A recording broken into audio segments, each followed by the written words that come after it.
Ok, então.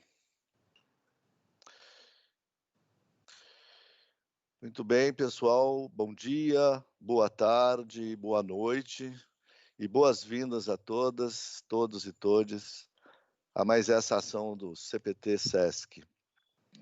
Esta programação especial Vagamundos, um laboratório cênico, que se trata de uma residência artística que integra essa reconfiguração, esse novo modo aí para as ações do CPT.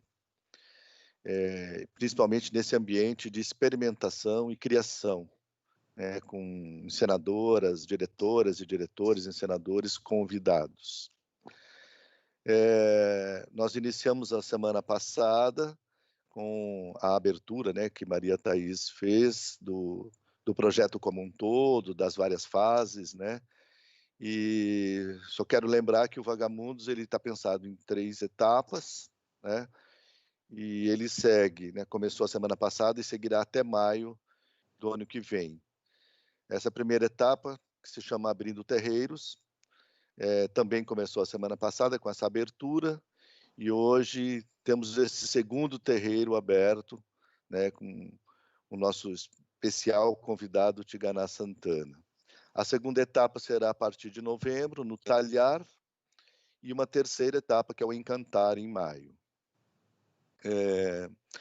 Para o Talhar e o Encantar, nós vamos trabalhar com uma seleção de pessoas que já estão inscritas, e a partir de agora, então, teremos uma seleção dessas pessoas, né? As inscrições se encerraram, né, ontem, dia 22, então agora nós vamos nos debruçar agora sobre essa seleção. Eu gostaria também de dizer que, para as pessoas que serão selecionadas, há necessidade aí de um acompanhamento desses terreiros todos que estarão se abrindo, né? Começaram a semana passada, hoje temos esse segundo terreiro, e assim por diante até o dia 29 de outubro. E essa necessidade desse acompanhamento é importante, porque serão esses terreiros que nos servirão exatamente de terrenos de pensamentos, de fortalecimento de conceitos, de abertura para novas vozes, né, que estão aí nessa brasilidade, principalmente, né, muitas vezes invisibilizada, muitas vezes escondida, muitas vezes, enfim, lugares que não são tão próximos. Então, o Abrindo Terreiros é esse lugar aí de aproximação com essas vozes desse Brasil, muitas vezes desconhecido. Quero lembrar também que, para esse acompanhamento, nós vamos ter na descrição dessa atividade no YouTube, vai ficar disponível ali um link de registro, né, desses acompanhamentos. Então, você pode linkar e deixar lá o seu nome, a sua presença, tá? E esses encontros acontecem sempre quartas e quintas, até o dia 29 de outubro, sempre a partir das 14 horas. Para essa primeira residência, né, esse Vagamundos, nós convidamos a Maria Thaís, né, que uma colaboradora já do SESC, também de outros momentos, né, como pensadora, como diretora e tudo. Maria Thaís, que é professora, pesquisadora sênior do Museu Paulista e do programa de pós-graduação em artes cênicas da Universidade de São Paulo, foi também professora, doutora do departamento, né, de artes cênicas da ECA, da USP também, e também foi diretora do Teatro da Universidade de São Paulo, TUSP. E em 99 também foi fundadora da Companhia Balagã, reconhecida, inclusive, em 2014 como Patrimônio Imaterial da cidade de São Paulo. Então, Maria Thaís assume essa coordenação artística e pedagógica deste evento, que terá essa duração aí até maio com ela. E hoje temos aí também o grande prazer, né, de abrir esse terreiro aqui, que é um terreiro que a gente está chamando sobre modos de apreensão de mundo, né? Que é o Tigana Santana. Né? O Tigana, que é compositor, cantor, instrumentista, poeta, curador artístico e tradutor, né? É também professor adjunto da Universidade Federal da Bahia, possui doutorado aqui pela USP, e é também bacharel em filosofia também pela UFBA. A nossa dinâmica de hoje vai ser, eu vou passar a palavra à Maria Thaís, que aí iniciará as suas colocações, as suas ponderações e passará a palavra ao Tigana e fará comentários aí durante a apresentação dele e no final. E ao final, talvez aí em torno de 50 minutos, nós abriremos então para as questões do público e aí eu volto a fazer um pouco essa mediação, apresentando essas questões, essas interações do público. Então você que está nos acompanhando aí pelo YouTube, fique à vontade para colocar perguntas e questões que, inclusive, já podem ser feitas a partir logo do começo. As questões poderão já ser colocadas e a gente vai anotando, vai filtrando para aí, nesse segundo momento, ter esse diálogo com vocês. Ok? Então, Maria Thaís, passo a palavra a você. E obrigado, uma boa tarde para nós. Boa tarde, obrigada, Sérgio. Boa tarde a todas, todos. Boa tarde a aqueles que estão aqui, né, interessados, para além do trabalho do próprio CPT como núcleo de criação ou de processo criativo. Eu acho que o seminário, de uma certa maneira, esse seminário, ele desperta esse lugar aí mais amplo de possibilidade de conversa para além das artes da cena. Mas eu queria começar, primeiramente, agradecendo ao Tigana Santana por muitas coisas, né? Por ter sido também com ele, com quem eu vim desenvolvendo com muita sensibilidade, com umas conversas aqui, pontuais ali, nesse último ano e pouco, esses temas que aqui estão. Então, eu diria, na verdade, são temas de interesse comum, né? A gente, de alguma maneira, se encontrou num lugar privilegiado de troca e de ir descobrindo que a gente talvez tivesse preocupações em comum, e essas preocupações dizem respeito ao nosso lugar no mundo, ao lugar de onde a gente vem e ao lugar para onde a gente, de alguma maneira, orienta a nossa visão, né? Então, assim, de um compromisso que é, acima de tudo, poético e ético, com o lugar de artista que a gente ocupa. Então, assim, eu quero agradecer, porque realmente foi a partir desse diálogo que eu também fui me colocando com mais segurança até para pensar sobre os temas que aqui estão. Então, publicamente eu faço essa declaração de agradecimento mesmo, assim, muito profundo isso para mim.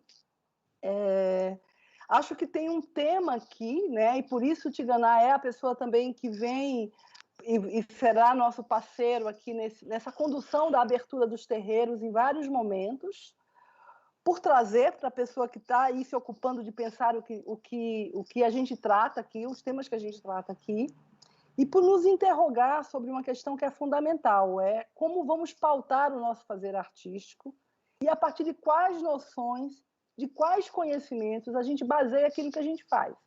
Essa é uma pergunta básica, né? Mas que talvez a gente não se faça quando a gente começa a produzir e começa a trabalhar e vai, de alguma maneira, naturalizando os nossos comportamentos e as nossas ferramentas de pensamento, né? Mas nós temos, talvez, uma tarefa hoje de se indagar até que ponto os modos de expressão que a gente se utiliza, de fato, correspondem aos modos de ser, né? Ou seja eles, quando eu chamo modos de ser, sejam as formas teatrais ou cênicas ou musicais que a gente escolhe, as fontes que a gente recorre, as tradições com as quais a gente quer dialogar, e muitas vezes os modos de expressar e os modos de ser não estão correspondendo. Bom, diante disso, só para delimitar claramente que o nosso objetivo aqui é pensar, produzir, é abrir o terreiro, produzindo, fabricando, talvez, né, algo que nos permita se indagar sobre os nossos modos de ocupar, de agir no mundo, de agir artisticamente, como eu falei anteriormente. Porque são esses modos que expressam os nossos modos de pensar. Não é? Então, essa relação é uma relação complexa e é sobre ela que a gente, de alguma maneira, se ocupa.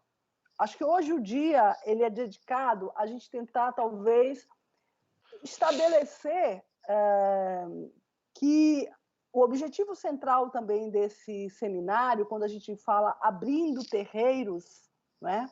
Na verdade, um terreiro artístico que se abre para conectar com outros terreiros que não são necessariamente, a gente não os nomeia como produtores de arte, né? Mas eles são produtores de cultura, são produtores de sociabilidades, de pensamento e, principalmente, né, de conhecimento. Objetivamente, eles produzem conhecimento. Não se trata aqui também de pensar que existe uma verdade a ser substituída por outra, mas, ao contrário, se trata de pensar que talvez não haja, que o pensamento não se produz a partir de centralidades, de disputar lugar de centralidade, mas de coexistência. Então, os modos de apreensão do mundo, né, as diferentes abordagens para compreender a realidade, digamos, é a base, né, do nosso pensamento. Nós temos alguns termos como cosmogonia, cosmologia, cosmovisão ou cosmopercepção. São termos que aparecem aí nos nossos vocabulários hoje, cada dia mais sendo usados, mas talvez a grande pergunta que foi a provocação que eu fiz primeiramente para o Tigana, quer dizer, será que a gente sabe exatamente do que a gente está falando quando a gente fala esses termos? Não é? Será que a gente sabe exatamente o que significa uma cosmogonia? Né? Então, é a partir dessa primeira impulsão que eu deixo aqui para o Tigana adentrar, e aí a gente vai dialogando. Obrigada. Bom, eu queria primeiro cumprimentar a todas, todos e todes com muita alegria e entusiasmo, agradecer pela presença aqui conosco, né? Quero agradecer ao SESC, agradecer ao Sérgio, a toda a equipe que aqui está, ao querido intérprete de Libras também, e agradecer imensamente a essa pensadora e artista que eu tanto respeito, por quem tenho tanta admiração, que é a Maria Thaís, e que eu, enfim, além de tudo, é uma querida amiga, né? Então, isso é fundamental. E com quem venho desenvolvendo, como ela bem disse, diálogos, né? Realmente importantes para algumas reflexões pessoalmente. E aí, nesse sentido, e pedindo licença, então, para abrirmos aqui essa segunda porteira, né, dos terreiros neste dia, eu começo com dois vetores aqui, em homenagem justamente à querida Maria Thaís. O primeiro deles, em homenagem justamente a todo esse repertório de reflexão com pensadores russos, né, que a Maria Thaís tem. Eu queria começar, talvez, pensando com esse grande semioticista russo e importante, que é o Yuri Lotman, e com toda a sua teoria da semiosfera, baseada na noosfera, né? E pensando, portanto, a semiosfera, como diz Lotman, como esse grande sistema sígnico textual, né, cultural, que só pode ser tomado em contexto e em complexidade, né? Portanto, as textualidades semióticas a que Lotman se refere, né, ultrapassam, evidentemente, uma ideia escrita de texto dentro de um certo ordenamento de letramento, né? É bom que lembremos que, em latim, texto é o particípio passado do verbo tecer. Portanto, o texto é aquilo que é tecido. De modo que tudo que é tecido, ou seja, a própria ideia de cena, né? E nesse sentido é a minha segunda homenagem a Maria Thaís, né? Tudo que é tecido, o que se pode entender complexamente como cultura, não é? Estaria nesse campo semiótico, né? Nessa semiosfera, que tem aquilo que o Lotman chamou de filtros bilíngues, não é? E esses filtros bilíngues semioticizam o que vem do extrasemiótico, né? Transmutam, em alguma medida, aquilo que é não texto, não é? Pelo menos dentro de de uma certa perspectiva, para aquilo que é texto, né? Então, eu começo com isso, inclusive lendo, talvez, isso que a gente pode chamar de mundo, como, em alguma medida, e para algumas perspectivas, uma grande semiosfera, né? Num segundo momento, se a gente compreende essa semiosfera como cena, né? E aí isso vem das minhas conversas com Maria Thaís, a gente partilha dessa própria complexificação e abertura dessa ideia de cena, né? Quer dizer, a cena enquanto um espaço-tempo de acontecimento, né? E nesse sentido, não cabe muito que façamos essa contraposição clássica em muitas áreas do conhecimento, conforme desenhadas por uma certa perspectiva euro-ocidental, não é? Entre natureza e cultura. Quer dizer, absolutamente tudo isso está, sobretudo, essa contraposição moderna entre natureza e cultura, não é? Então, a cena como espaço-tempo de acontecimento e, nesse sentido, mundo, não é? Enquanto cena. Então, entrando nessas diversas apreensões possíveis de mundo, aqui me situo como artista interessado nessas poéticas, né? E comentando um pouco aqui com vocês a esse respeito, a partir de lugares distintos, né? Então, se nós pensarmos, quer dizer, essa cena conforme Maria Thaís deixou aqui assinalado, né, como cosmologia, como cosmogonia, como cosmovisão, né, cosmopercepção, cosmopaladar, cosmofonia, quer dizer, a gente tem aí uma pletora de poéticas a partir das quais a gente pode construir, né, pensar e repensar o nosso próprio lugar corporal no mundo, né? Então, no sentido de ocupação de mundo, né, e ocupação pelo mundo, né? Nesse sentido, quando a gente pensa em cosmologia, que é uma expressão que tem sido resgatada fortemente, né, retomada também nos estudos nas áreas de humanidades, né, quer na antropologia, quer na filosofia já desde antes, mas na física, né, é algo cabal, é algo fundamental.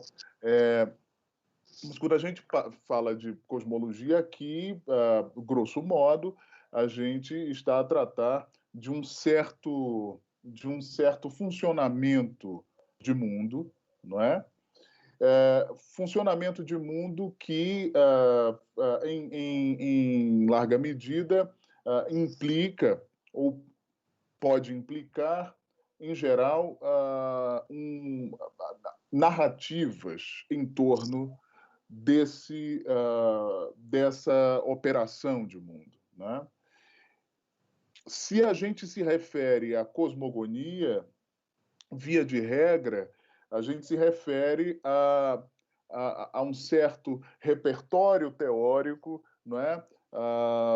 A partir do qual se vai pensar, em alguma medida, numa certa origem desse mundo sobre o qual se vive, sobre o qual aquele conjunto de perspectivas, não é, de fato, se situa, não é?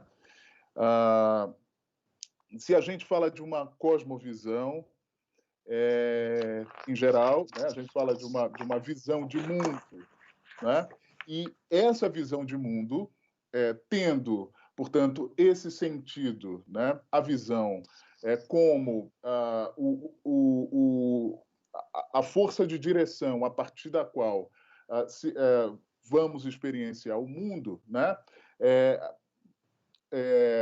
A partir disso, a gente tem também, é importante a gente pensar na crítica que essa grande intelectual nigeriana, Oyeronke Oyewumi, faz a uma ideia de cosmovisão, né? Dizendo, portanto, que a visão como o grande mecanismo, né, de captura e ocupação de mundo é algo muito bem localizado culturalmente, não é?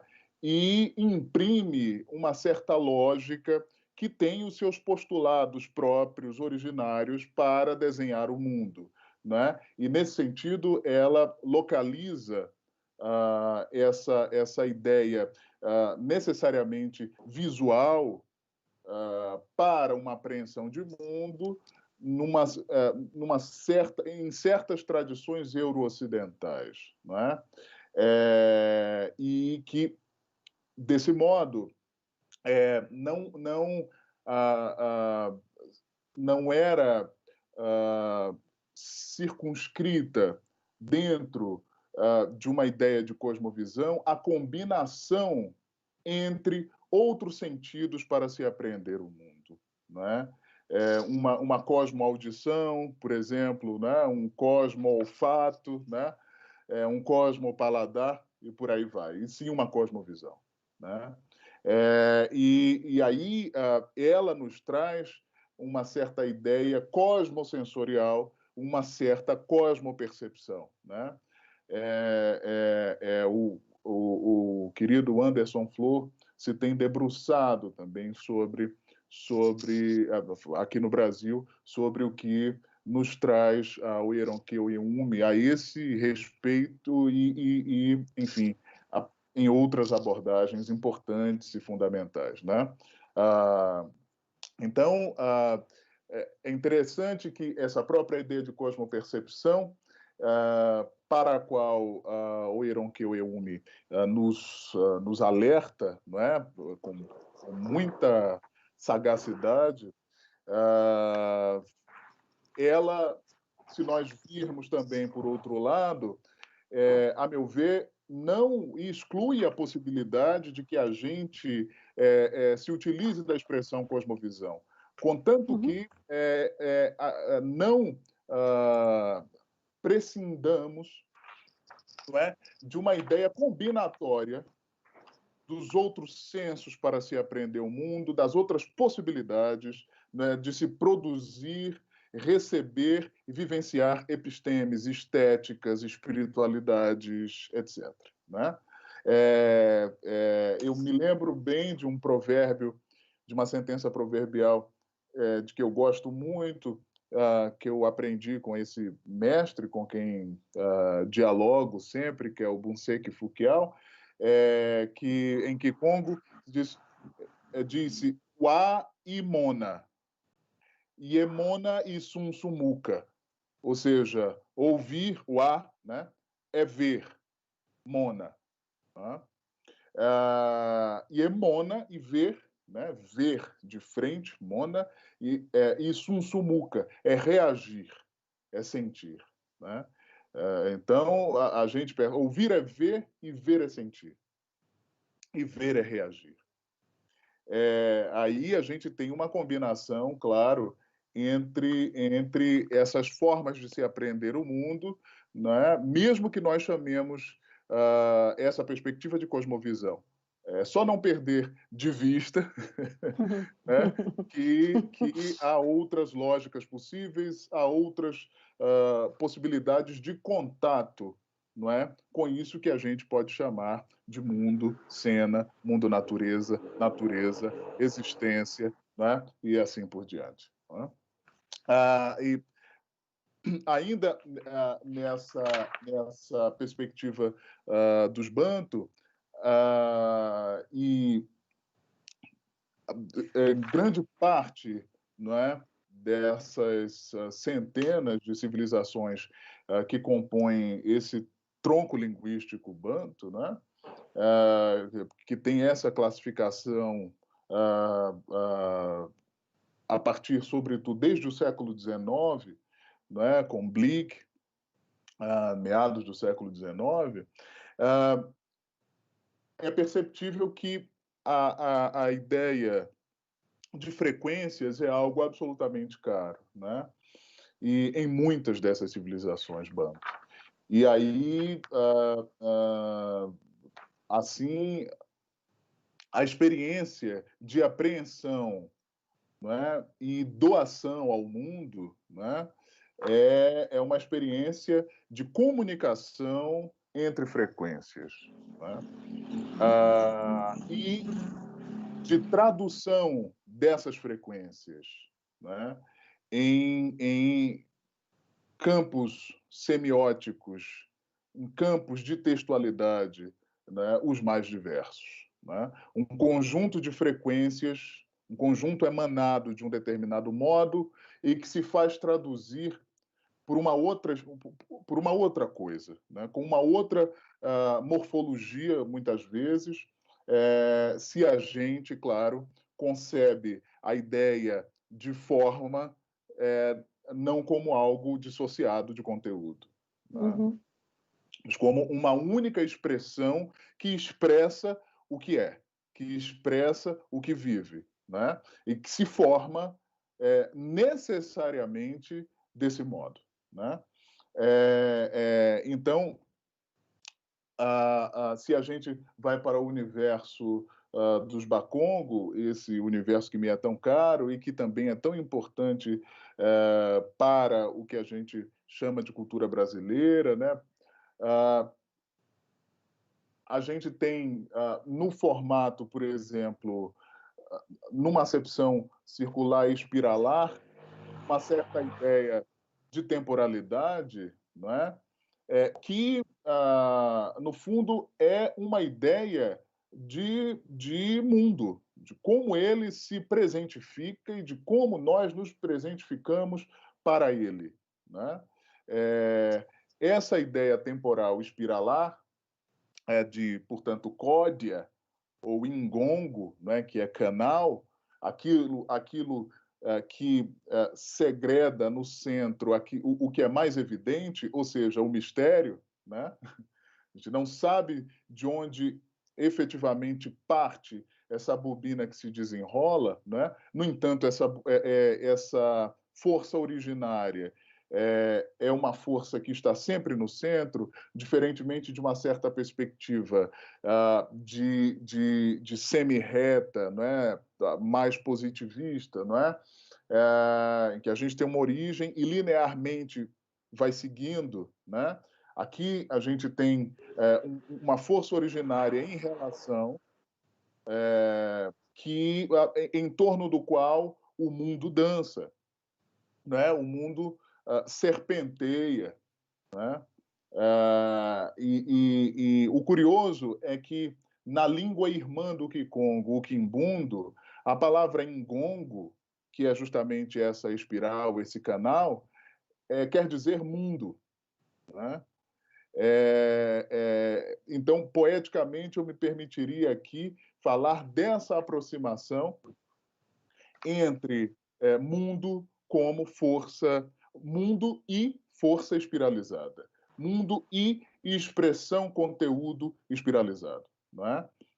Que para além de uma disposição imagética externa, né, é a própria forma de se viver, né? Então, numa outra dimensão negro-africana, aqui sou incitado pelo que nos diz o filósofo brasileiro Renato Nogueira, né? E a Luciana Pires também, né? Luciana Pires Alves, pensando justamente a respeito de um cosmopaladar. Portanto, uma outra perspectiva de apreensão e experiência de mundo para o mundo, no mundo, enfim. E é muito interessante porque, a partir de um diálogo com o que Exu nos traz, com o que Iroko nos traz, não é? Renato Nogueira e Luciana Pires Alves nos fala, também em diálogo, claro, com esse pensar iorubá, não é? Nos fala de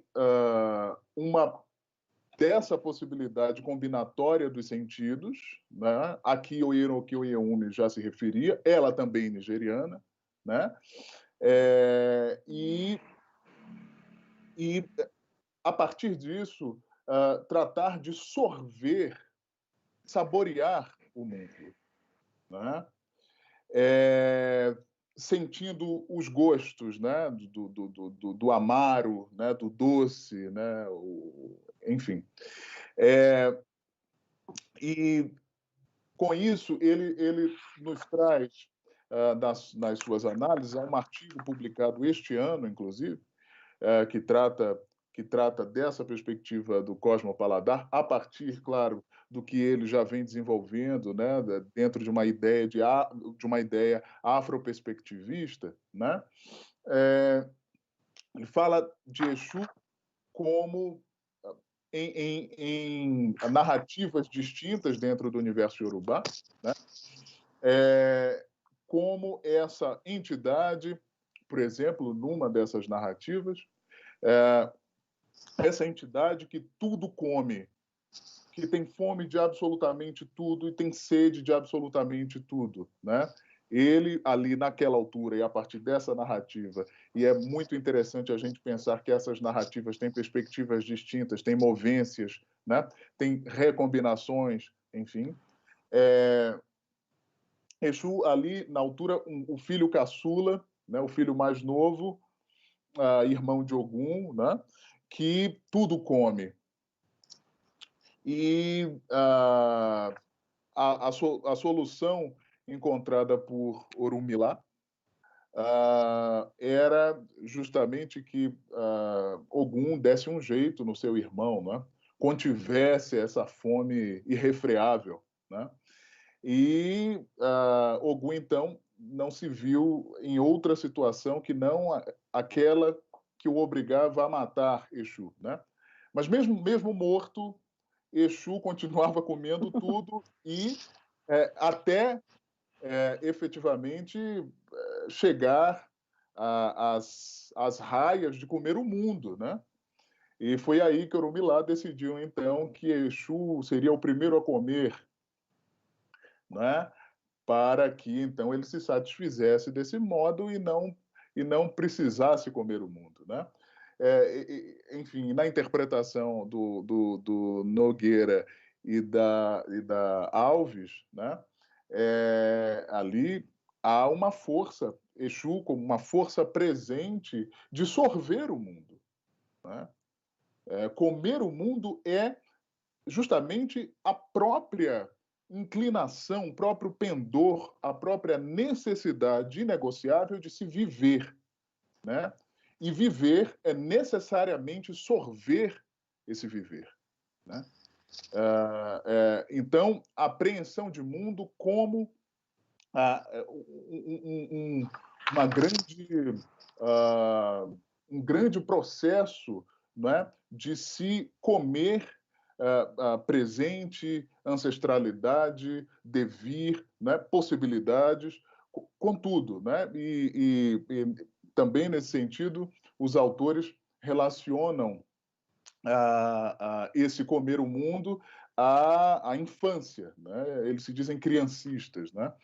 Ou seja, justamente esse lugar da criança de experimentação, né, de tudo aquilo que o mundo coloca e da forma também como se colocam para o mundo, né?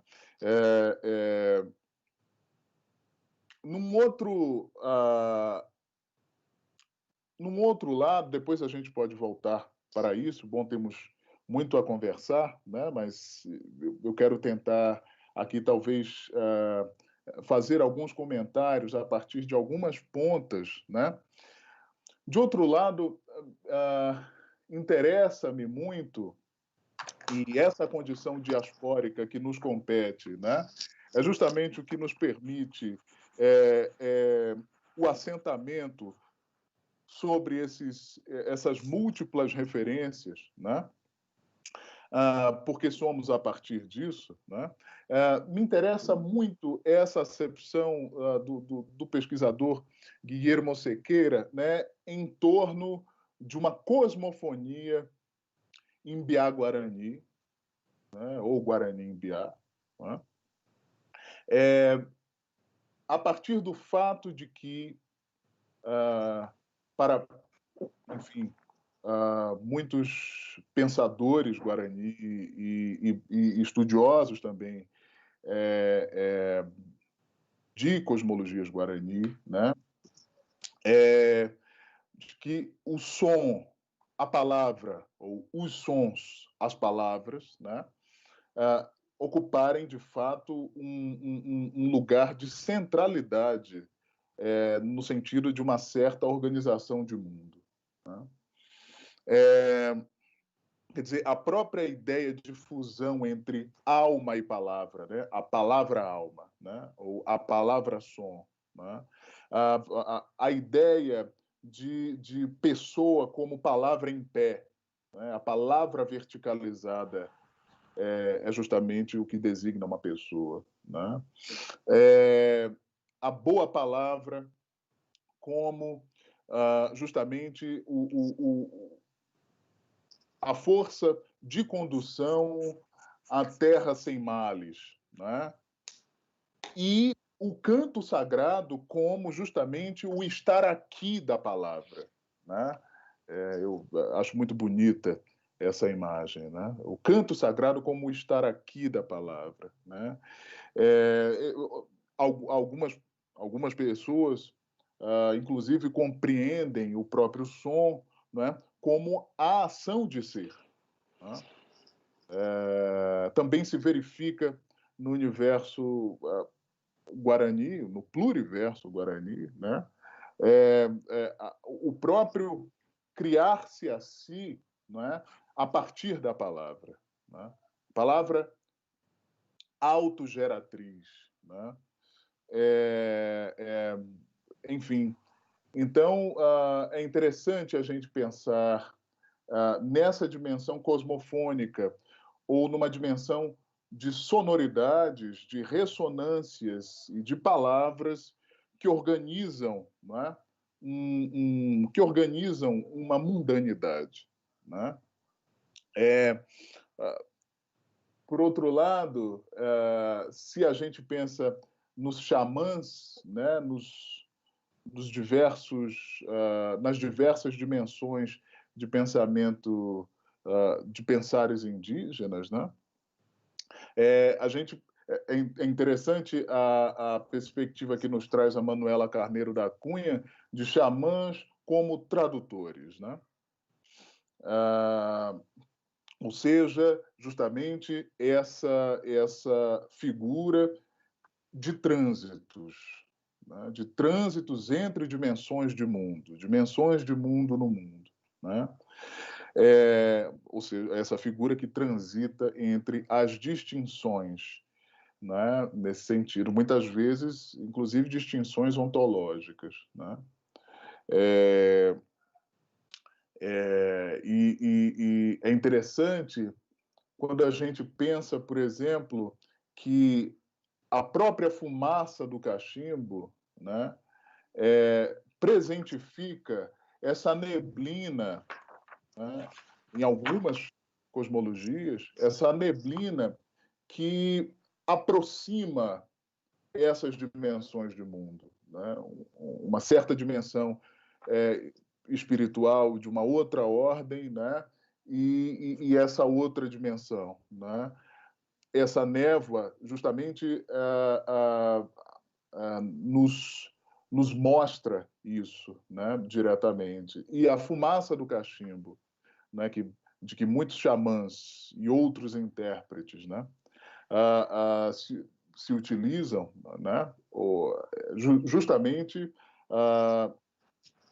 implica a presentificação dessa aproximação entre dimensões de mundo.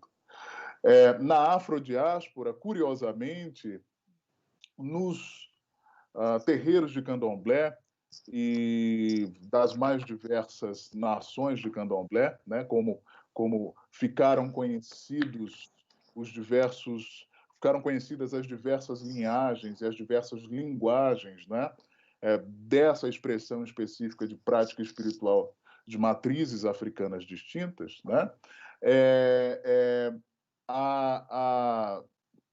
Aqui agora, à guisa de exemplo, eu vou falar de candomblés de linhagem Congo-Angola ou Angola-Congo, né, como preferirem, né? Portanto, com uma ligação, enfim, com certas cosmologias e troncos linguísticos banto. A pemba, assim como a fumaça, que nos dá, que perfila a aproximação entre dimensões de mundo, não é? A pemba, justamente esse pó branco, né? O giz branco, que é soprado, também nos indica essa aproximação entre dimensões de mundo, não é? Via de regra, justamente nos candomblés de linhagem Congo-Angola, a pemba é cantada, né? Não exclusivamente nos candomblés de linhagem Congo-Angola, claro, mas a pemba é cantada aqui e eu me utilizo desse exemplo porque a própria palavra vem do universo banto, né? Vem de Mpemba, e Kumpemba vem a designar justamente dimensão espiritual do mundo ou mundo espiritual. Né? Kumpemba e Kunseki, este mundo, também chamado de Nzaiai, né? Este mundo, né? O mundo físico. A Pemba aqui retomada nos terreiros, já que estamos a abrir, né? Justamente na abertura dos terreiros, né? Ela é soprada, indicando, portanto, a aproximação constante, né? Entre essas distintas dimensões de fisicidade, né? E essas distintas dimensões de sonho, né? Aquele sonho que se pega e aquele sonho que não se pega, né? Bom, dentro disso, e aqui também voltando um pouco para um pouco da dimensão da nossa conversa em torno das apreensões das florestas nativas, dos povos das florestas nativas, né, dimensões de mundo, a gente, enfim, dá a conhecer a análise importante, robusta, análise, o importante e robusto pensar do antropólogo Eduardo Viveiros de Castro, né, que faz parte justamente desse acontecimento chamado de uma virada ontológica da antropologia, né, e que nos traz, né, a partir da sua leitura, uma ideia de multinaturalismo, né, e o próprio perspectivismo ameríndio, né, no sentido de existirem diversas naturezas, mundos, existências, né, daí o multinaturalismo, né, e que as perspectivas das entidades implicadas nessa diversidade de mundos, né, são justamente as responsáveis por essas modulações, né? Então, a virtualidade da humanidade, né? Quer dizer, implicada também numa certa alma, em alguma medida, unívoca, né?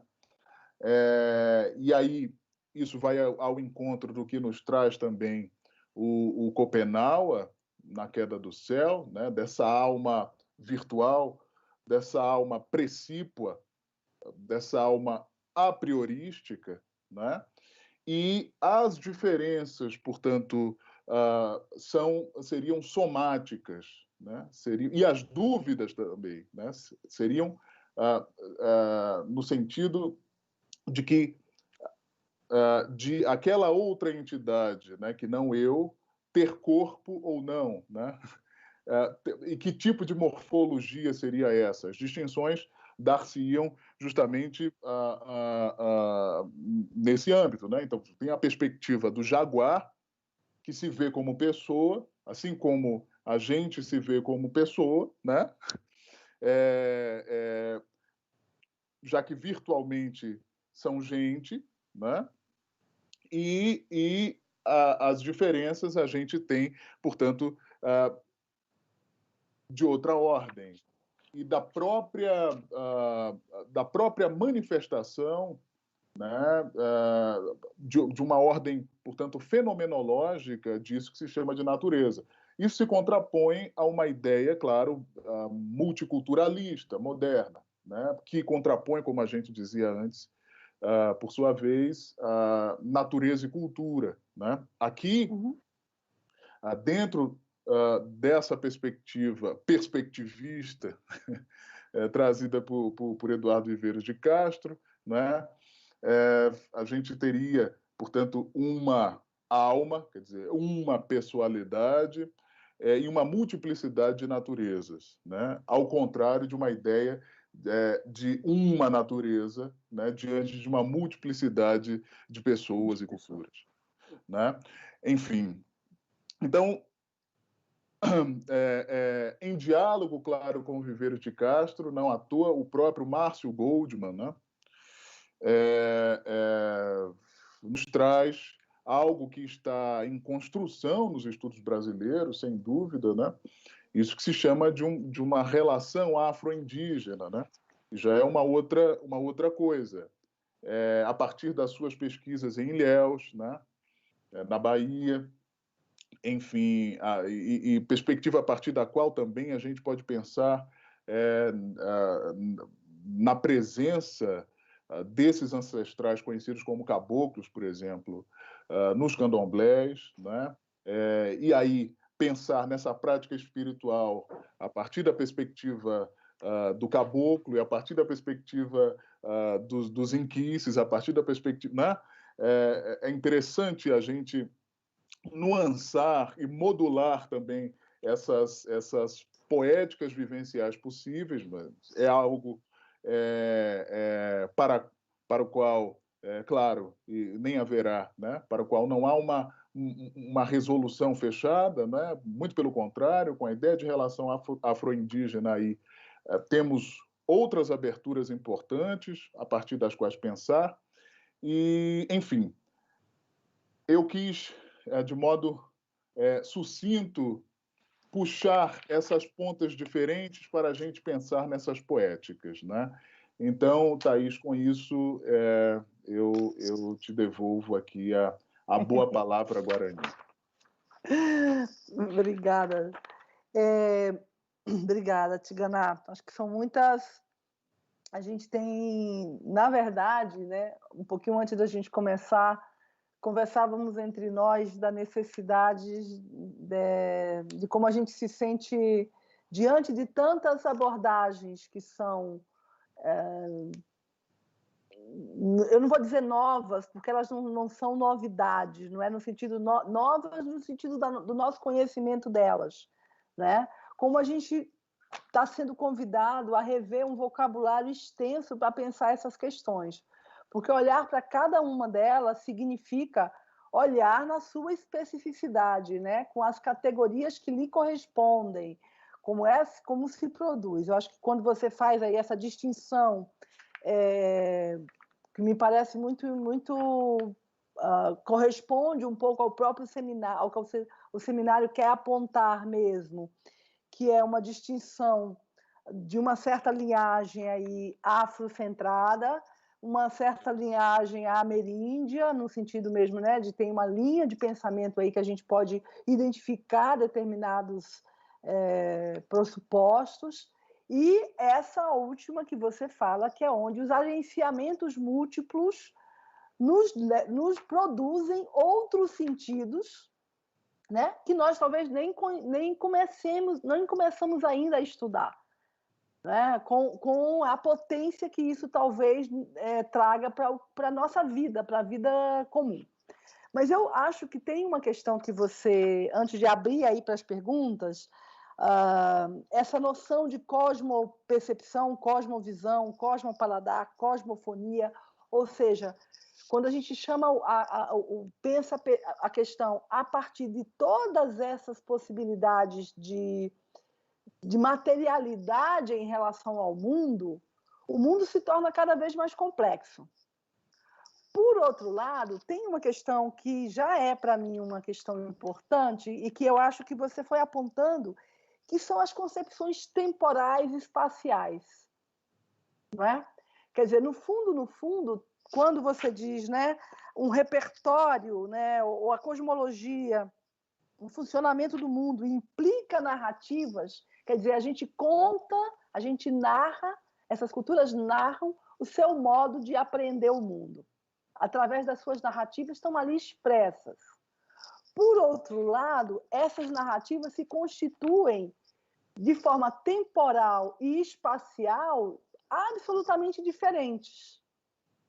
E talvez aí esteja a grande diferença dela, na relação tempo-espaço, no modo de aprender o tempo e o espaço.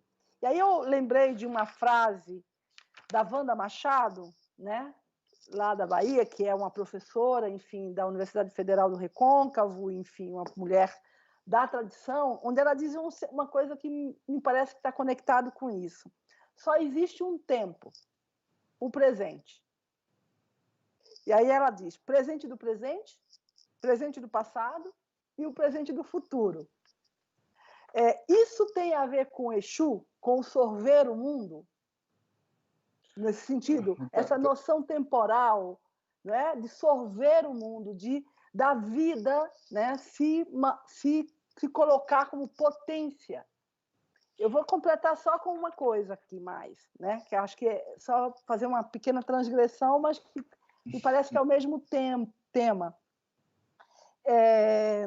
Você tocou num ponto, para mim, muito interessante, porque aí, na hora me conectou essa noção moderna, né? Me conectou com essa noção moderna que o próprio fazer do teatro trouxe, lá pensar em Calderon, pensar em o teatro do mundo. Ou seja, como a arte, de alguma maneira, a partir do moderno, a partir do século XVI, XVII, começa a ser aquele lugar que vai dar a representação do mundo. O lugar, né? O mundo se reduz, entre aspas, ao processo de simbolização que, de alguma maneira, determinadas artes são capazes de fazer. Por outro lado, o que você está nos dizendo, e também é o nosso diálogo, a gente pode inverter isso e olhar o mundo como um lugar da cena, e não a cena como o único lugar, como um lugar do mundo possível. Isso também é uma relação de transmutação temporal espacial. Não sei se... Quer dizer, pensar a cena como... o mundo como cena inverte tempo e espaço. Para fazer isso, é preciso inverter os tempos e o espaço. Não sei se é mais como provocação para você. Tem mais depois uma pergunta. Desculpe, tem uma pergunta que chegou que eu acho que tem a ver com isso. Será que Tigana pode aprofundar a ideia de Exu sorver o mundo e relacionar com abrir caminho? Enfim, acho que essas coisas estão relacionadas aí todas. Vamos lá, que maravilha, que maravilha. Thaís, vamos à relação entre Exu e o tempo, né? É interessante a gente pensar no aforisma, né? Iorubá, enfim, que se tornou conhecido com variações, né? Aforisma que diz que Exu matou o pássaro ontem com a pedra que arremessou hoje, não é?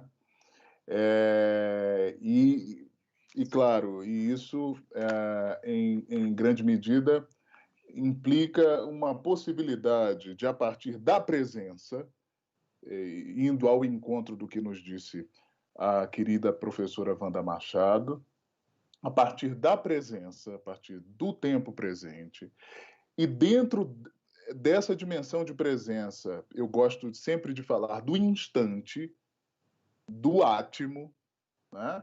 O que tem muito a ver com cena, né? A partir da presença, ter uma certa vivência, uma certa experimentação do que se passou. Né? Então, o que se passou está, de algum modo, ao tempo em que está dado, não está. Tá? Porque é justamente a presença que irá dimensionar, deslocar, situar, não é? Fatos, acontecimentos que, de algum modo, se passaram, que, de algum modo, precederam, não é? O instante, precederam a presença do presente.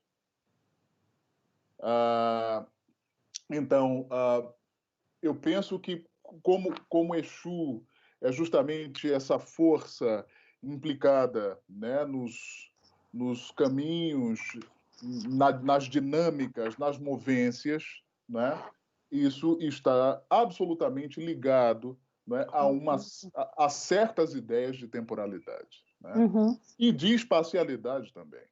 Né? Porque veja, a própria ideia... Eu sei que esse também é um assunto que nos é caro, né? A ideia de território, né? Sim. Enfim, a própria ideia de território não é uma ideia, e isso a gente pode perceber, quer em diversas cosmologias negro-africanas, quer em diversas cosmologias indígenas, a ideia de território não é de terra fixa. Claro. Não é? Sim. Então, a movência que Exu traz, né, em larga medida, está absolutamente ligada a essas formas de se apreender espaço-tempo, né? Aí sem distinguir, né? Inclusive. Né? Tempo, inclusive, como lugar, né? E espaço como a morfologia do tempo, né? A forma como o tempo se dá, né? Sim. Então, veja, dentro, por outro lado, de uma certa dimensão de pensar banto, não é? aqui na diáspora, sobretudo, a gente tem uma entidade que é equivalente, digamos assim, a Exu, né? Vou falar assim de modo absolutamente condensado, né? E panorâmico ao mesmo tempo, né? Equivalente a Exu, que é Inzila ou Ingila, né? A Ingila, a partir da língua quimbundo, né? Inzila, a partir da língua Kikongo, são línguas irmãs, né? Uhum. E Inzila significa, em Kikongo, caminho ou destino, né? Ingila, na língua quimbundo, significa caminho ou pássaro, né? Então, o que há dentro dessa perspectiva de mundo é justamente uma reverência, um cultivo do próprio caminho, e não propriamente de uma entidade dos caminhos, né? Mas do próprio caminho como entidade, né? Nos entrecruzamentos e dessa grande inteligência urdidora afrodiaspórica, a gente tem a conexão entre justamente Inzila e Exu, Exu. né? Que seria uma entidade ligada a caminhos, né? No fundo, né? Não seria o próprio caminho nesse caso, senão dentro de uma interpretação cosmológica banto, né? E afrodiaspórica, né?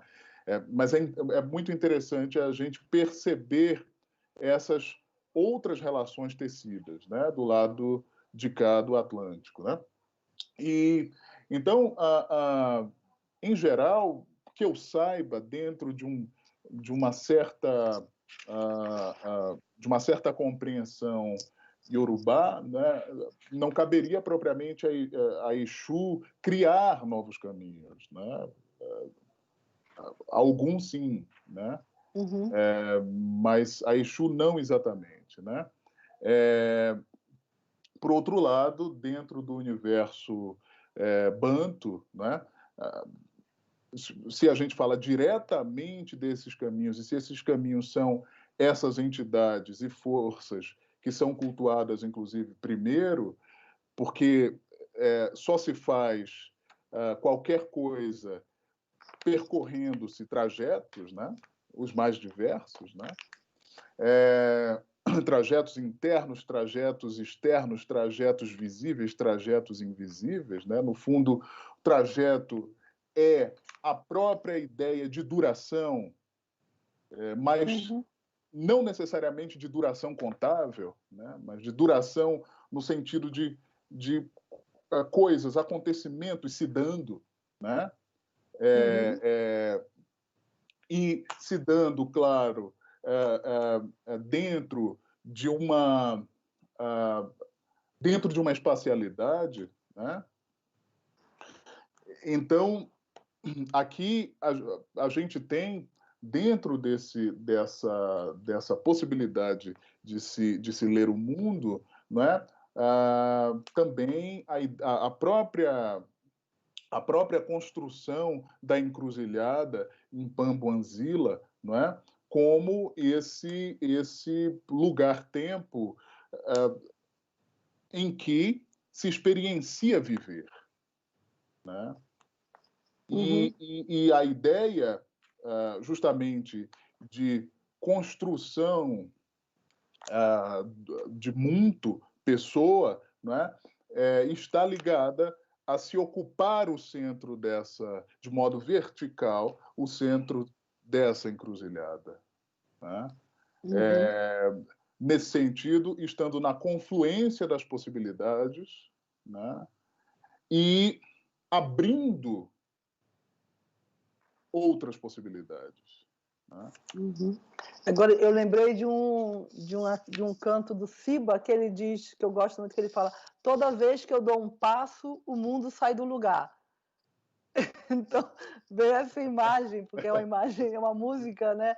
Mas seria isso, né? Quer dizer, o ato cria o território, É o Exatamente. ato que cria o território. É o ato que cria o território. E se a gente pensa, portanto, no mundo como cena, quer dizer, a gente também, de novo, retomando isso, não estabelece essa distinção que nos parece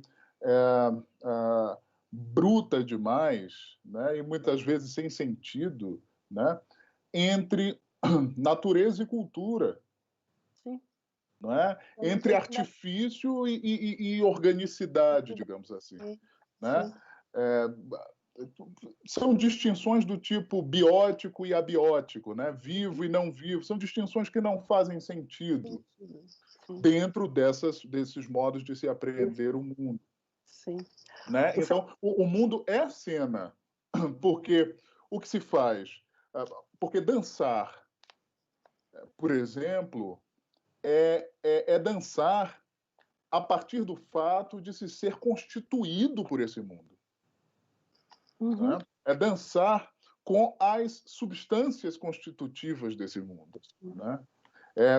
Para além de uma interpretação terceirizada de uma entidade distinta do mundo, né? E, portanto, uma interpretação estética que a gente pode ver numa cena como se fosse a parte das próprias acontecências, né? Para além disso, é dançar porque se é constituído por esse mundo. Né? É dançar porque se é constituído por uma certa comunidade, né? Por uma certa semiosfera, se quisermos. Enfim, então, do mesmo modo, estar na cena, né? Escrevinhar com as múltiplas formas de letramento, né? Com as múltiplas formas de inscrição, é escrevinhar por se ser constituído por tudo o que estar no mundo, que viver, o que a própria ideia de vitalidade significa e nos traz, né? Não haveria, portanto, segundo o meu juízo, essa distinção, né? Não é uma reação de uma entidade distinta que está olhando o mundo de fora. Não. A própria Constituição. Né? Essa ação é implicada, é imiscuída, é constituída por tudo que tem de grânulos da terra, ar, né? Os ciclos do Sol, os ciclos lunares, mar, porque, enfim, estamos aqui em tessituras, né? Daí a importância de a gente deslocar, né, essa perspectiva antropocêntrica, né? Etnocêntrica nem se fala, né? Acho que o Sérgio aí tem algumas perguntas, a gente pode agora talvez abrir para um diálogo mais ampliado, deixando aqui com... Diga aí, Sérgio. Ok, então. Bom, realmente tem algumas colocações aqui no chat que algumas pessoas estão fazendo. Tem uma delas que Thaís até já comentou, que tem a ver com essa ideia de Exu, né, sorver o mundo. Nesse sentido também aí de raciocinar com abrir caminho. E aí eu gostaria de reforçar, porque você acabou respondendo uma outra questão, que seria mais de Luana Cruz, a respeito dessa questão temporal, principalmente o tempo banto, né, na cosmologia banto. Acho que você acabou respondendo muito bem essa questão, trazendo todas essas referências temporais, mas a questão do sorver o mundo ficou, para mim, um pouco pendente. E aí, Tigana, eu gostaria também de acrescentar essa ideia de sorver o mundo. Ela é uma metáfora muito importante, eu acho que no nosso mundo atual, nesse mundo capitalista, inclusive como um contraponto, porque de alguma forma esse eurocentrismo, esse lugar técnico-cientificista que nos tornamos com o capitalismo, ele não deixa de ser também um grande sorvedor de mundos. E ele não só de mundos, mas do próprio planeta, da própria Terra, da própria terrenidade. Né? Quando se tem os processos altamente matematizados de extração de minérios, de extração da floresta, de extração da própria vida deste mundo, não deixa de ser um jeito de se sorvê-lo, né? Mas sorvê-lo aí não no sentido positivo de vivência e de movência, mas no sentido negativo de extinção mesmo. Eu gostaria que você fizesse um pouco esse paralelo, né, desse sorver de Exu, desse sorver vivente e movente, para esse sorver completamente destrambelhado ou, vamos dizer, absolutamente mentalizado e matematizado pelo cientificismo moderno. Muito, muito importante você trazer isso, Sérgio, porque, veja, um certo pensamento moderno no qual ainda estamos, né? Desde o pensamento cartesiano, né? Do cogito, etc., e da separação, quer dizer, do pensamento, né? E da res extensa, da coisa extensa, portanto, da coisa de fora, né? Esse pensamento é levado a essa ideia de objetificação da natureza e, portanto, de uma organização, uma taxonomia categórica da natureza para a dominação com Francis Bacon, né? Não é à toa que a sua obra chama-se Novum Organum, né? A partir de então, temos essa ideia, primeiro uma ideia separada, né, de ser humano e natureza, né? Ideia já precedida por uma certa divisão, eu falava isso aqui, entre biótico, vivo, e abiótico, não vivo, né?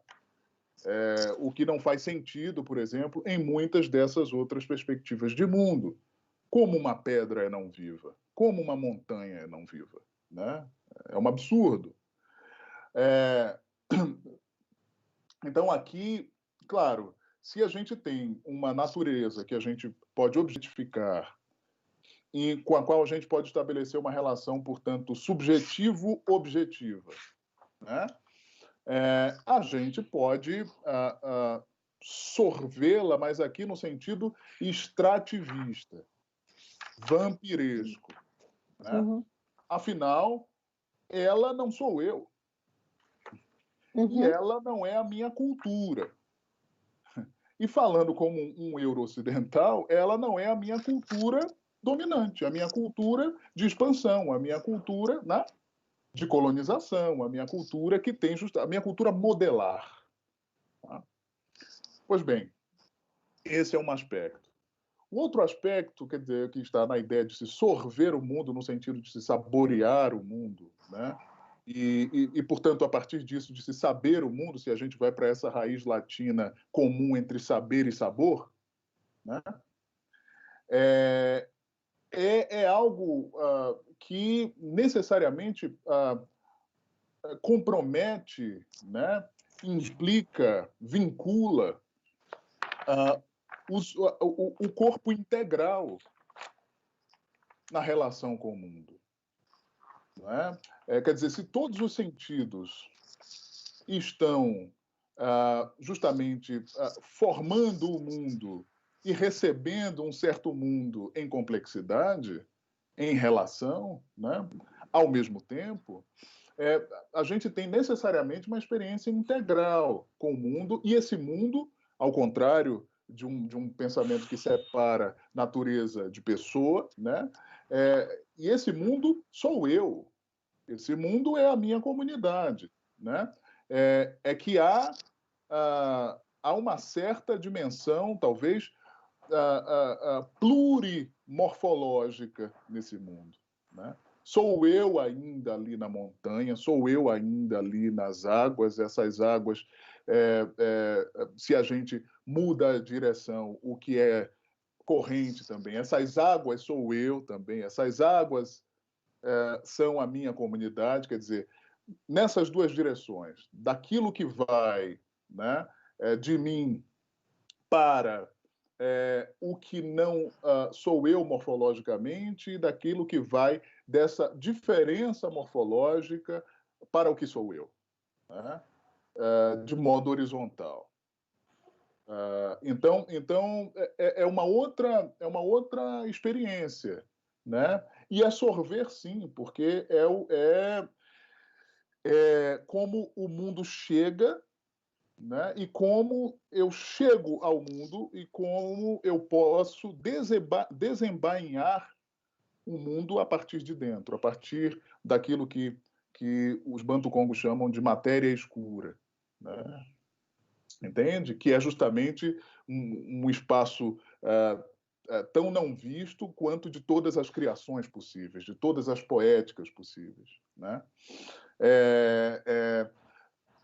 Então, quando o Nogueira e a Alves trazem essa narrativa, né, de Exu como essa força de sorver o mundo, de comer o mundo, né, de fagocitar o mundo com a sua diversidade, né, significa justamente uma ideia de construção de mundo a partir desse comer.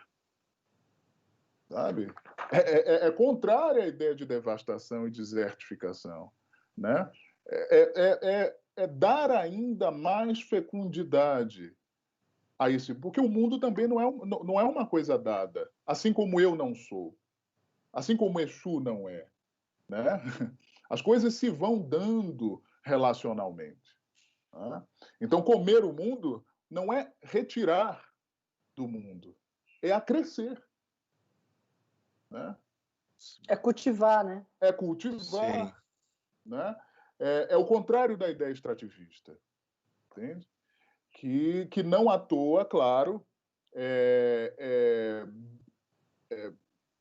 pretende extirpar justamente povos, civilizações e pensares que estão do lado desse outro sorver, né? Que não é o sorver do neoliberalismo, que não é o sorver do agronegócio, né? Que, enfim, que não é o sorver que não está, que não liga para os incêndios no Pantanal, na região amazônica, né? Porque acha que não está queimando junto, né? Então, no fundo, é uma outra direção quanto a construções ontológicas mesmo. Né? Tem um provérbio do Fukuyama na sua tese, que eu adoro citar, que é: nações são florestas, não pomar, né? Essa noção de que ele usa, né, o provérbio é: nação são florestas, não pomar. Então, para essa noção da diversidade, né, da multiplicidade que a floresta traz, e da diferença com o pomar, algo não cultivado nesse sentido extrativista, não é? Sim, então essa noção de diversidade mesmo, de multiplicidade. Exatamente, Thais. Eu acho que a gente conseguiu chegar num lugar de resposta a essa questão do sorver, sim, assim, né, desse modo como você traz. E outras questões estão se colocando aqui para nós. O Afonso Costa, ele nos coloca: seria possível comentar um pouco mais sobre a questão da palavra som, né, enquanto manifestação e fomentadora de mundos, né, da palavra som enquanto dança entre mundos e suas organizações bióticas e abióticas. Acho que você trouxe um pouco essa questão guarani, né, da palavra, dessa sonoridade, enfim. E tem mais algumas outras questões aqui que eu vou colocando também. O Pangones coloca: então pode-se então opor a experiência de sorver, saborear, a experiência de consumir, né? Eu acho que isso também você respondeu em boa medida. Mas essa questão da palavra som é uma questão para o Afonso. É interessante porque isso vai ao encontro de uma ideia de frequências a que eu me referia quando falava de pluriversos banto, né? Do lado de cá, enfim, do lado nativo, né? De cá, é importante a gente pensar e muito propositivo, né? Profundo, complexo, a gente pensar a partir de uma certa base guarani, ou imbiá-guarani, se quisermos, né? E não à toa, como eu dizia, o Guilherme Sequeira se refere a uma cosmofonia mesmo, né? A uma cosmofonia guarani. Dado o lugar que o som e som-palavra, né, ocupa.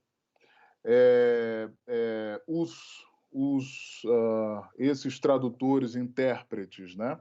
Essas figuras de espiritualidade, essas figuras centrais de espiritualidade que em algumas cosmologias são chamadas de xamãs, né? Ainda dentro do universo indígena, né? São justamente pessoas que também se apuram, né? Na boa palavra, né? Porque a palavra, né, a palavra e o som palavra, né, tanto a frequência a palavra, ela justamente move mundos, possibilidades, não é? Pode ser responsável e por uma certa forma de se habitar a natureza, né? Pode nos colocar num certo lugar, né? E nos ajuda a criar nós mesmos, né? Fundo, por meio justamente dessas palavras frequentes, né? Então, claro, a própria comunicação entre essas dimensões de mundo, eu falava dos xamãs, né? Também se dá a partir da forma por meio da qual, né, se conduzem essas palavras, né? Eu dizia que a boa palavra, né, dentro dessa acepção guarani ou imbiá-guarani, nos pode levar à terra sem males. A terra sem males, que é algo absolutamente complexo, né?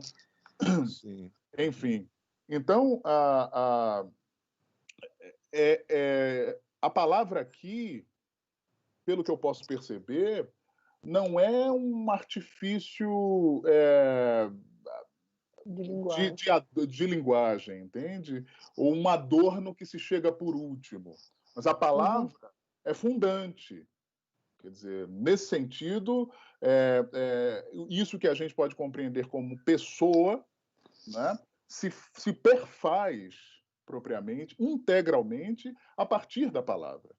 A palavra é como a alma, na verdade, né, se expressa, se manifesta, né? Essa força justamente unívoca, virtual, né, potencial, a partir da qual, enfim, variações se podem dar, né?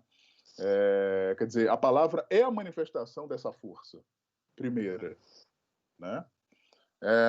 E, claro, como eu dizia, a condução disso também nos diz sobre esse trânsito entre dimensões do mundo, né? E sobre, quer dizer, a ideia de animado, inanimado, isso de novo, né?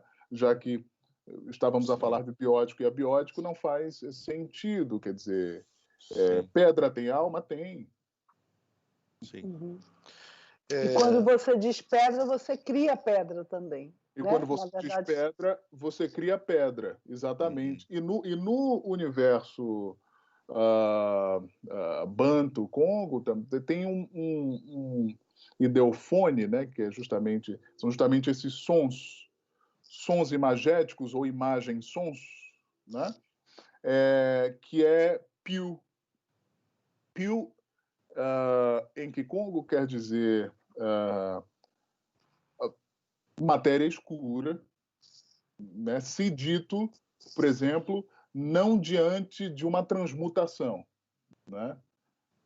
aqui na nossa conversa, se eu falo pio, eu me refiro a uma certa ideia de matéria escura. Mas se, por exemplo, uma fogueira está queimando, o tição está se retorcendo e eu digo pio, né? É como se aqueles sons fizessem acontecer aquela transmutação, ao tempo em que aquela transmutação também evocasse esse som pio, né? Simultaneamente. Então, a gente está falando de experiências civilizatórias que colocam as frequências, claro, no centro, né, dos seus pensares. Uhum. Muito bom. A gente pode seguir com mais algumas questões aqui. Tem uma questão que você comentou no início que tem a ver com essa neblina, né, com essa fumaça, e que em muitas manifestações ela é um pouco o prólogo, né? Um prólogo de um culto, um prólogo, tem um pouco esse esfumaçar, essa neblina que se cria e que de alguma forma chama, abre espaços para essas dimensões, para essa dimensão espiritual, vamos dizer, né?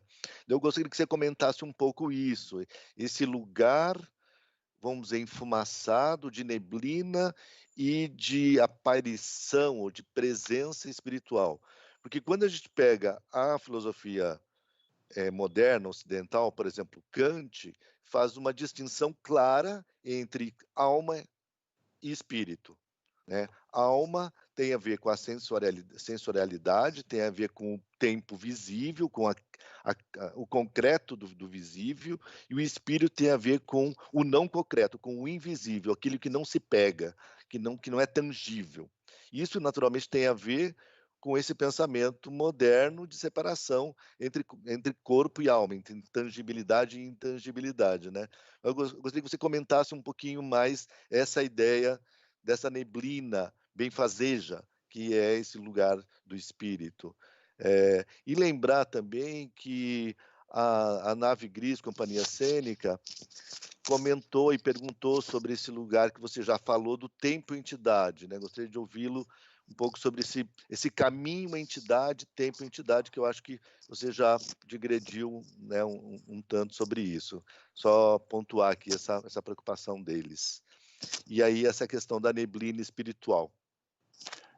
É muito interessante isso, né? Se a gente pensar que justamente o lugar, talvez, que para uma certa perspectiva euro-ocidental, é o lugar do turvo, né? A névoa, a neblina, como aquilo que embota a visão, como aquilo que, de algum modo, nos congela, né? Pode ser, para essa outra perspectiva de mundo, por exemplo, o Guarani, né? Justamente o lugar de abertura. Né? E esse lugar tradutório, né? Entre essas dimensões de mundo. E a fumaça tragada pelo pajé ou pelo xamã, né? Ou seja, é justamente a evocação desse lugar de neblina, desse lugar tradutório entre dimensões de mundo. As distinções, por exemplo, que um filósofo como Kant faz, são... É interessante você trazer isso, Sérgio, porque a gente não pode perder de vista que são postulados a partir das suas línguas de origem. Não é? Trata-se de uma distinção que tem a ver com uma certa tradição de linguagem, ou de um conjunto de línguas, não é? Vigentes na Europa Ocidental, né? E com toda a sua genealogia, né? Quer do latim, quer do grego, né? Enfim. Então, é importante a gente pensar que, e daí a proposta do vagamundo ser também tão relevante, né? A gente pensar que, por favor, tudo que a gente está colhendo, não tudo, mas boa parte, assim, significativo que a gente está colhendo de desgraças, né? Vem justamente de uma ideia de universalismo, uma ideia modelar para se estar no mundo, né? Uma ideia imposta e proselitista, né? Quer sob o ponto de vista da ciência, quer sob o ponto de vista da filosofia, quer sob o ponto de vista das artes, quer sob o ponto de vista das religiões. Né? Então, a distinção talvez faça sentido para Kant, para a sua língua de origem, para as relações estabelecidas, claro, com a língua latina, por aí vai. Né? Aqui a gente está falando, inclusive, quando a gente se refere aos Guarani, de uma perspectiva de estar no mundo, né? Complexificada de estar no mundo e de operação de mundo, né? Em que a palavra muitas vezes pode se confundir com uma certa ideia, guardadas, claro, as diferenças grandes, uma certa ideia de ser viver. Né? Como se ser viver fosse a partir disso que se pode compreender como som-palavra, ou como palavra-frequência. Né? Então, quer dizer, e a própria ideia também de uma certa alma ligada a esse som, a essa palavra-frequência. Né? Então, aqui muda tudo. Né? Não faz, enfim, não faria sentido essa distinção entre alma e espírito e tal. E isso é uma coreografia, de fato, pertinente às particularidades, né, digamos assim, latino-alemãs, kantianas. Né? Claro. Mas é interessantíssimo você trazer isso, porque muitas vezes a gente se desliga do fato de que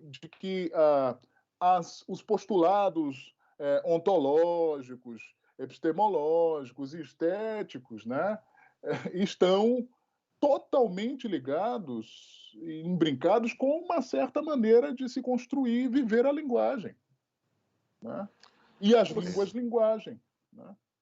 Ou seja, estão ligadas ao território, né, à língua e à espiritualidade.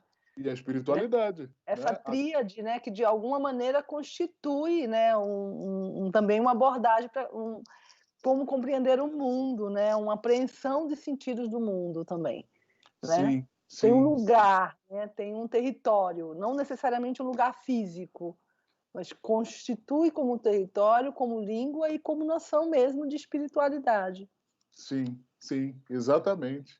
E no que diz respeito ao tempo como entidade, né, que foi a segunda questão, bom, aqui também, no universo dos candomblés, sobretudo de linhagem Congo-Angola, né, há uma força, um inquice, né, uma entidade, enfim, que é conhecida mais comumente como tempo, né? Mas que tem nomes os mais diversos, né? Quitembo, por exemplo, que vem a significar em Quimbundo vento, né? Ndemboa, etc. E que se faz presentificar por uma árvore, né? Cujas raízes nos trazem a presença da ancestralidade, né? E muitas vezes de uma dimensão não vista ou não tocada, e, no entanto, absolutamente presente. Né? Lembrando-se que as forças ancestrais, quer dizer, sustentam a terra, que, por sua vez, segreda, né? Abraça, resguarda essas forças ancestrais, né? Dentro desse modo de se viver. Né? O tronco dessa árvore é justamente a inscrição no presente, né? E essa inscrição verticalizada no presente, né? Uhum. E, enfim, os frutos, ou as folhas que caem, ou as flores que chegam, são devires, né? Agora, é importante salientar que quer as raízes, quer as folhas que caem, frutos e flores, se ligam, né, ao presente, que é o tronco, né? Então, tudo é a partir da presença do presente. Muito bom. Acho que com essa última fala sua, você responde até um pouco a questão que Luana Cruz reforçou com esse tempo em que se, né? E essa relação Banto. Nós estamos aqui já um pouco adiantando a hora. Propusemos que, Maria Thaís, se você quiser fazer né, um fechamento até agora, e aí a gente finalizaria com uma última questão, que é do... Deixa eu pegar o nome dele aqui, do Diogo Spinelli, que ele faz uma pergunta no seguinte sentido: quais as manifestações culturais que nós temos aqui, né, e talvez em outros lugares, que estejam mais imbuídas dessas variadas cosmovisões, cosmogonias, enfim. Ele pediu para ter algumas referências dessas práticas.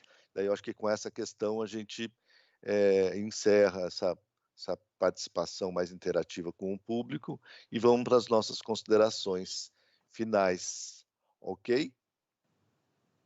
Ok, você quer falar? Vai lá, Tiga. Thaís, por favor, por favor. A pergunta dele, do Diogo, eu tenho a impressão que tudo que se manifesta traduz uma certa forma de apreensão do mundo, não é?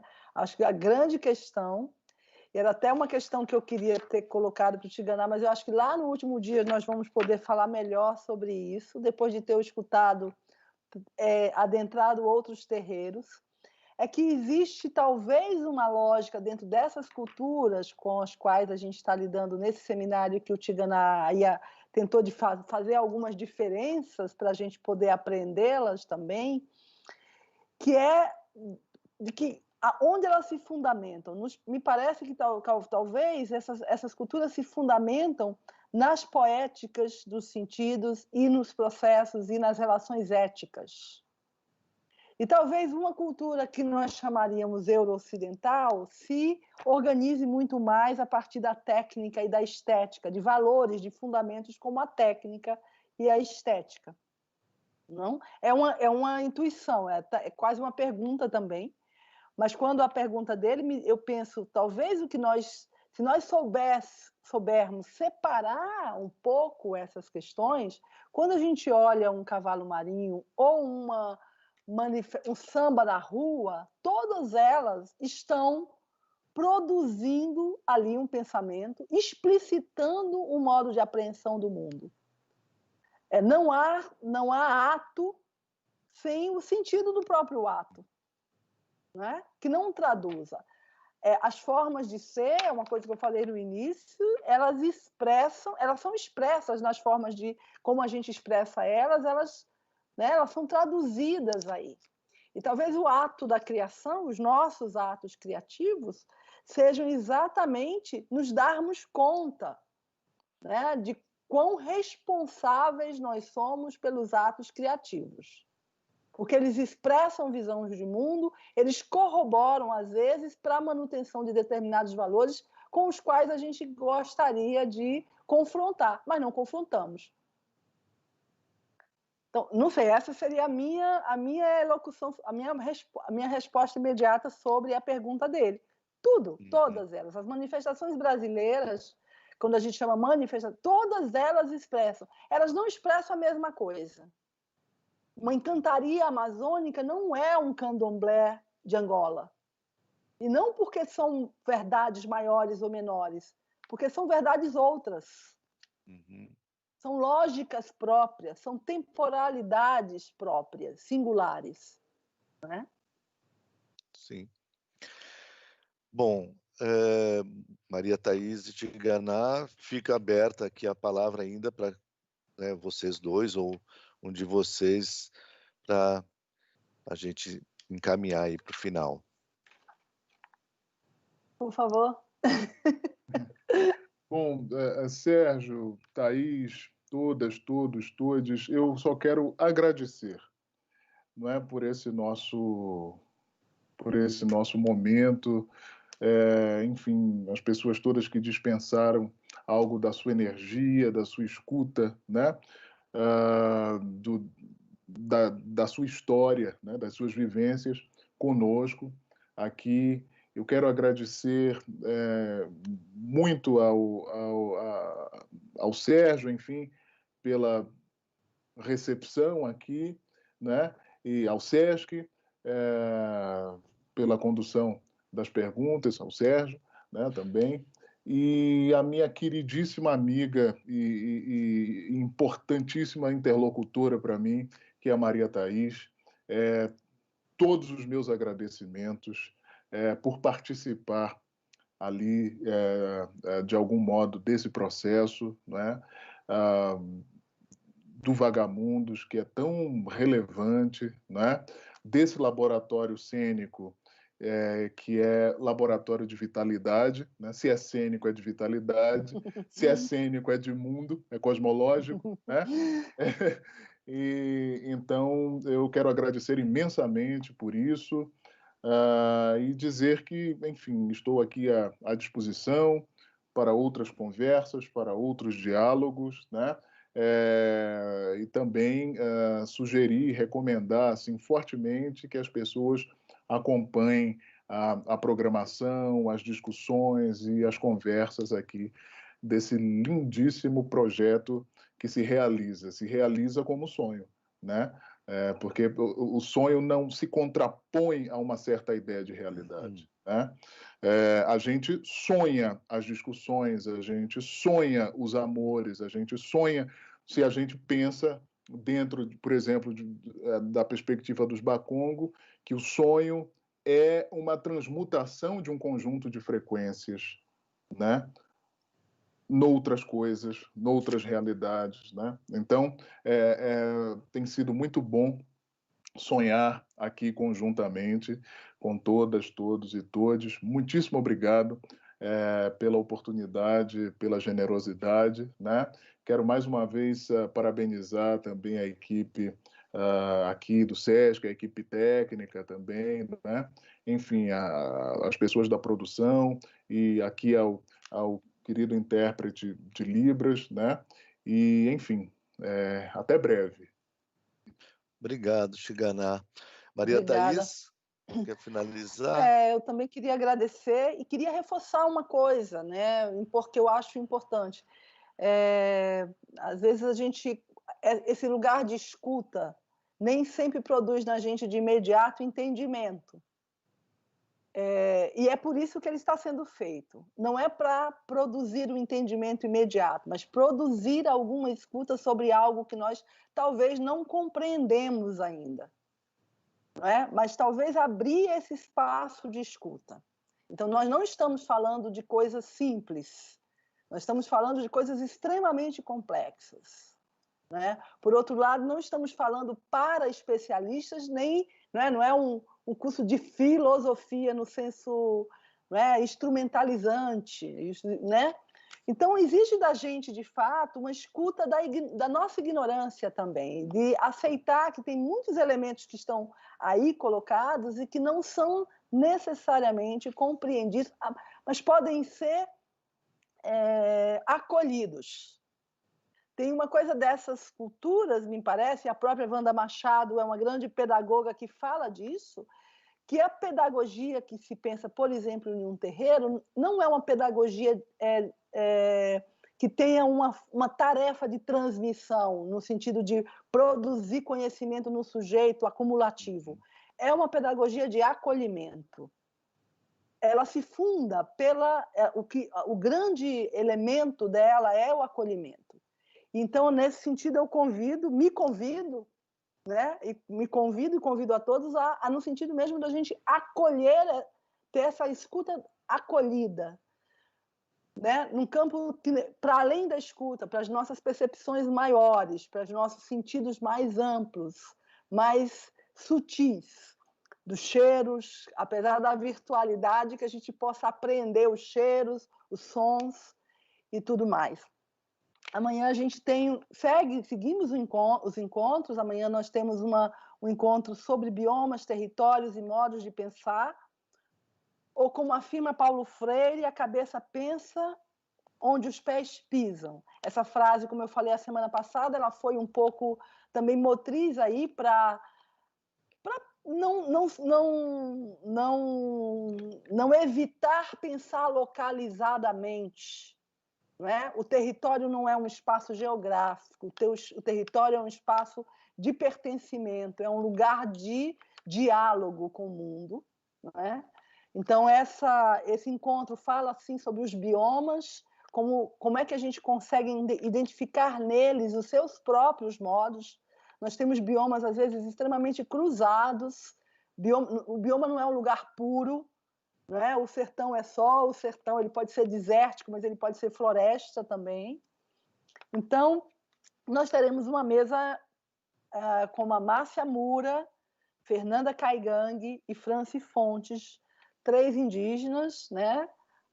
3 mulheres indígenas, 3 lideranças, pedagogas, advogadas, enfim, que atuam nestes territórios físicos e simbólicos. Enfim, eu agradeço a equipe, agradeço aos tradutores. É muito bom também estar falando e vendo alguém traduzir, né? Está nessa nuvem aqui também do traduzindo para outras línguas. Agradeço a toda a equipe que está aqui por trás, enfim, e muito especialmente ao Tiganá pelo diálogo, enfim, que isso seja só uma porta para outros diálogos que virão. Muito bom, Maria Thaís, muito bom mesmo.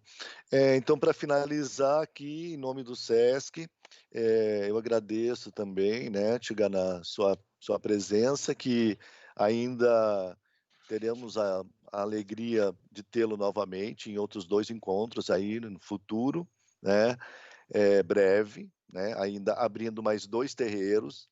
Então, né, Maria Thaís, acho que temos mais um terreiro aberto aqui, eu acho que de fundamental importância, porque eu acho que nós, ainda que de sobrevoo, repassamos aí várias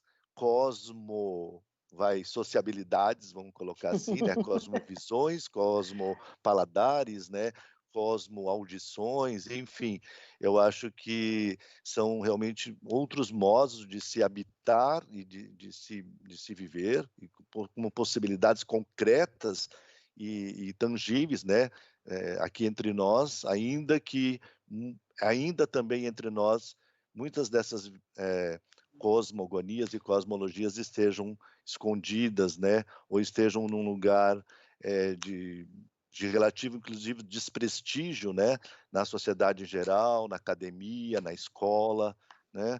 Então, eu acho que aqui a gente está dando realmente um passo muito importante em direção a esses contatos com esses pensares e vozes, inclusive genuinamente brasileiros, né? Ainda que também trazidos, né, por outras gentes de outros tempos, em comunhão com as gentes que já estavam aqui, né, e ainda estão. Então, para nós é muito importante, Tiganá, a presença de pensadores, né, e artistas como você aqui nesse território. Muito obrigado. Maria Thaís, muito obrigadíssimo também, nós vamos seguir ainda. Pessoal da equipe, Karen, Carlos, Aratã, Cláudio, Libras, Jéssica, Maíra, todo mundo, né, a nossa gerente Mari e ao pessoal que teve nesse apoio todo aí, muitíssimo obrigado. E ao público que ainda, né, nos assiste, que está por aí, fiquem atentos ao nosso canal, fiquem atentos à nossa página no SESC, e nós vamos seguir agora, né, Maria Thaís, também numa tarefa agora de, vamos dizer, esqueletar, né, com maior precisão esse laboratório que vai ser mais para frente, aí vai ter o talhar e o encantar. Ainda teremos novas etapas aí desse laboratório. Então, fiquem todos bem, com muita saúde, e agradecemos a todos. E até amanhã. Até Valeu. amanhã. Tchau.